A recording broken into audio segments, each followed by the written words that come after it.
Now to a Team 10 investigation. Wild and violent parties at short-term vacation rentals are making national headlines. A few months ago in La Jolla, gunfire erupted during a party at an Airbnb mansion, terrifying neighbors. Team 10 investigative reporter Jennifer Kastner has spent weeks looking into whether vacation rental platforms are doing enough to protect our local communities. Well, Steve, the popular ones like Airbnb and Vrbo tell us they do background checks, but the system isn't infallible. Some local safety advocates say the city of San Diego is in part to blame for the problem. Chaos and cop cars lined this La Jolla street filled with multi-million-dollar homes. Team 10 has new details on the May shooting at the swanky mansion on Black Gold Road that was being rented out through Airbnb. A report from police helps paint the picture after gunfire broke out at a party. Shell casings in the street, subjects refusing to come out, subjects running upstairs, attempt to find owner contact info. Location is an Airbnb. I moved here actually 43 years ago. Valor Bob lives across the street. The 87-year-old says the mansion is often rented out for big, loud parties, never to families with kids. It's always many people. It's always adults. I only see males. She and other neighbors say partygoers clutter the street with cars and trash. The mansion owner declined an interview with 10 News.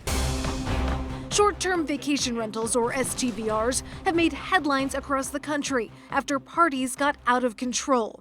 This is security video from an STVR in Arizona showing a huge crowd, partiers leaving with the homeowner's belongings, like his clothes. Security video from Sacramento shows someone firing off a handgun at a party hosted in an STVR. And in Arizona, crime scene tape wove through a neighborhood where earlier, a party at an STVR turned into a fight, leaving a young man dead. They were lacking in enforcement, they were lacking in compliance. We met Ann Kerr, president of the La Jolla Town Council, at her home a few miles north of the mansion where shots rang out. She's chair of a local working group pushing for better regulation of STVRs. Our fundamental policy is we welcome them, but we want not at the degradation of the quality of our neighborhoods, and we want good neighbor policies enforced. The status of STVRs remains a gray area in the city of San Diego. They're technically not permitted, but no one's cracking down on them until the mayor's office and city council adopt a resolution on how to regulate and enforce. Who's enforcing this? Well, that's a whole question. Who's enforcing anything?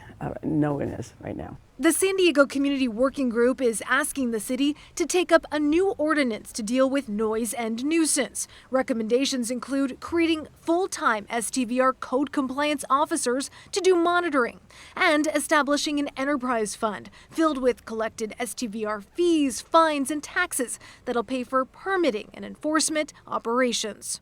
The longer that the politicians wait to put some kind of enforcement and compliance system in, the more vacation rentals will be established. And the less peaceful neighborhoods will become, she adds.